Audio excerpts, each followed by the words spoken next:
buonasera. Ryszard Kapuscinski, the great Polish writer, once wrote the story of Kwame Nkrumah, the liberator of Ghana and founding father of the African anti-colonial movement during the Cold War. He vividly described how Nkrumah connected to his audience at public meetings, how he offered them a prism through which their lives became comprehensible and their troubles seemed soluble, how he personally incarnated the hopes and fears and frustrations of the whole nation. After the magic of one such emotional public event, Kapuscinski meets a friend of his, a post office worker, and he asks him, "Why didn't you go to the meeting?" His friend asks in return, "What did Kwame say about the wages?" He didn't say anything, as it turns out, specifically on wages. So his friend says, "Then why should I have gone?" And that's the end of the story. In his incredible career as a journalist, Kapuscinski witnessed 27 coups, uprisings and revolutions in former colonies across the world. And that was always the end of the story. As soon as the new regime failed to deliver jobs, wages, education, higher standards of living, they became irrelevant. And the wave of popular emotion turned against them as quickly as it had turned against the former regime just a few years or even months ago. The fact is that after each revolution, it turns out that economic hardship is harder to overthrow than any authoritarian regime might be. You can protest successfully against dictators, but the positive agenda behind the protests, bread, liberty and dignity, as it was summed up in Egypt, is even harder to realize. Indeed, in economic terms, the Arab Spring countries are now worse off than they were before the uprisings. In Egypt, growth fell from 5 to less than 2%. In Tunisia, it's a mere 1%. Unemployment has increased as a result of a slump, particularly in major economic sectors such as tourism and energy. A more structural problem is the state of public finances. The positive trend of the past few years was already under pressure as a result of the economic crisis and threatens to derail entirely as a result of the revolutions. Expectations are huge, and this on a government sector that already played too large a role, and not always an efficient one, in the economy at large.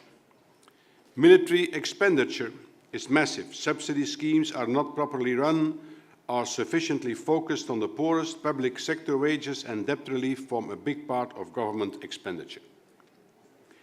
In reaction to the social unrest, many governments in the region have decided to interrupt and, in some cases, even to undo the reforms of their public subsidy systems. Although this strategy may be effective in the short term, it will lead to large fiscal and external financing gaps, which will not be sustainable in the longer term. Finally, inflation and mounting food prices make the recession particularly problematic for society's weakest groups. The IMF estimate of the extra cost of rising energy and food prices for these countries is a full 3% of their GDP. Clearly, the economic challenge for the region are huge and closely linked to the political challenges they face. They have to strike a delicate balance between the raised expectations of citizens while maintaining macroeconomic stability and reforming the public sector. They have to remedy structural unemployment, especially among women and young people. Between 2010 and 2020, it is projected that the working age population of Arab countries in the Mediterranean region will expand by about 2.5 million people a year, from 129 to 154 million.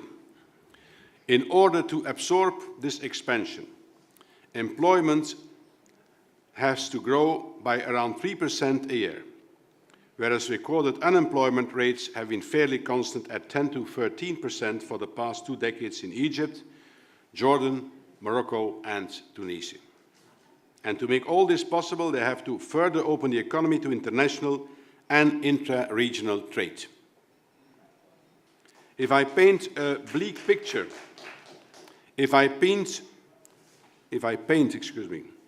bleak picture of the economic state of the Arab Spring, let me add that there is also some good news to tell.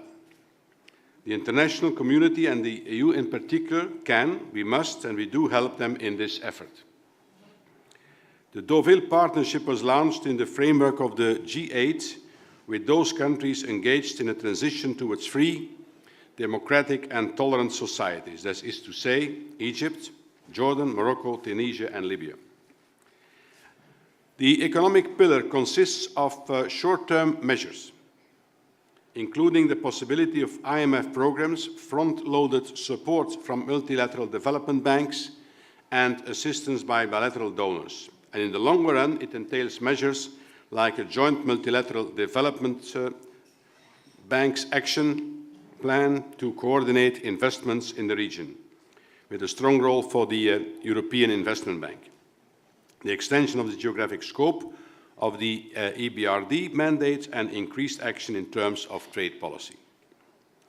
The Deauville Partnership will make 38 billion euros available to underpin change in Tunisia, Egypt, Morocco and Jordan. The EU itself has outlined a number of possible avenues to further develop and deepen our relations with our southern Mediterranean partners. The ceiling for EIB's external mandate operations in the Mediterranean region will be raised by 1 billion, which will bring EIB operations in the region to close to 6 billion over the coming 3 years. There will also be an extension of the EBRD operations to Egypt, Tunisia and other countries in the southern neighbourhood in close cooperation with the EIB. In terms of regular cooperation assistance, the EU provided around 700 million to the countries involved in 2010. Through its European Neighbourhood and Partnership Instruments, or ENPI, they like that much that they're fully their acronyms, in the European institutions, and I don't.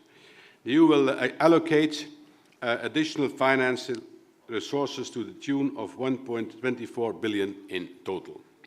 But we Liberals know that money comes from markets more than from anything else. If democratic governments want to sustainably succeed in combining economic reorganization and growth, in imposing the rule of law and in reforming government institutions, in attracting investment and attaining knowledge, they have to link up with international and regional markets in a way the former regimes refused or failed to do so. They have to integrate further with their main economic partner, which is Europe, and the pressure is on the EU to give them this opportunity. That being said, our starting point on the trade front is already well advanced. They already have preferential trade regimes that fit the development of their economy, and as a result, we have a healthy trade relationship with these countries, the Euromed Association Agreements. It has been our priority to identify ways to further enhance trade and investment relations with southern Mediterranean neighbours that are clearly engaged in democratic and economic reforms. In the short to medium term, we have tried to accelerate the conclusion of agreements, ongoing negotiations or preparations for negotiations in the areas of trade in agriculture, trade in services, and establishment and conformity assessment, and this as relevant with Egypt, Jordan, Morocco and Tunisia.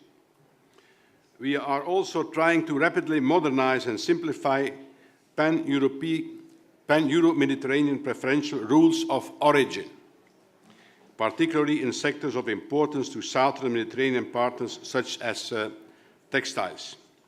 Now, this may sound as a technical change, but it is an issue with a very concrete impact on the way companies in these countries do business and can do business. Another specific example. Starting this year, we will develop an information tool which will allow economic operators to get updated information on trade and investment conditions in the region.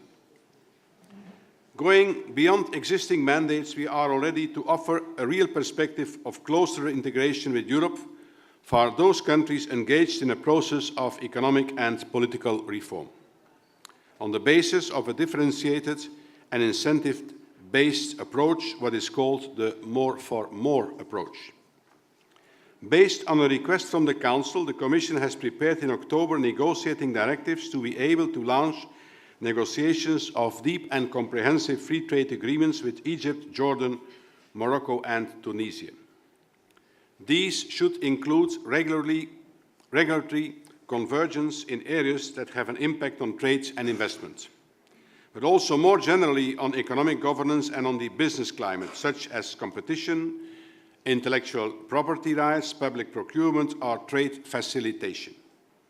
They will deal with investment protection as well as further liberalisation on agriculture, trade and services and establishment. Now, all this is easier said than done. Though the economic case for trade is undeniable, both from the EU as from the Mediterranean countries' perspective, the political context is far from easy. On the one hand, Europe needs to put its money where its mouth is.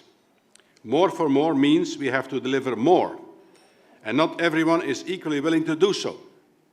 We currently have, for instance, an agreement on imports of agriculture and fishery products from Morocco and Tunisia, which we cannot get approved in the European Parliament, because some products, namely tomatoes, are so sensitive to EU producers in a number of southern member states.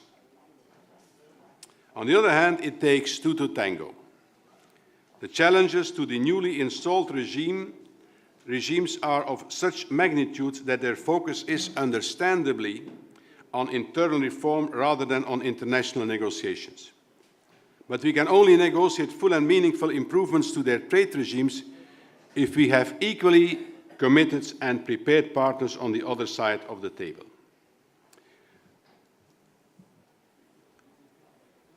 Ladies and gentlemen, dear friends, I count on the ELDR, which has immediately and correctly put a finger on the importance of the Arab Spring, on its tremendous relevance for the liberal democratic worldview and the enormous challenges facing it in the longer run, to use its weight in both respects. To keep the EU in active support of the democratic changes, including if it means taking difficult decisions such as opening our markets further to MENA imports.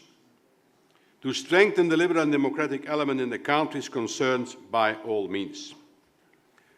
Nkrumah was fond of telling the liberation movements and new regimes of his first day, and I quote, "First achieve the political kingdom and then you will conquer all the rest." Now we know that all the rest will not follow automatically. Let us try to make it happen. Thank you very much.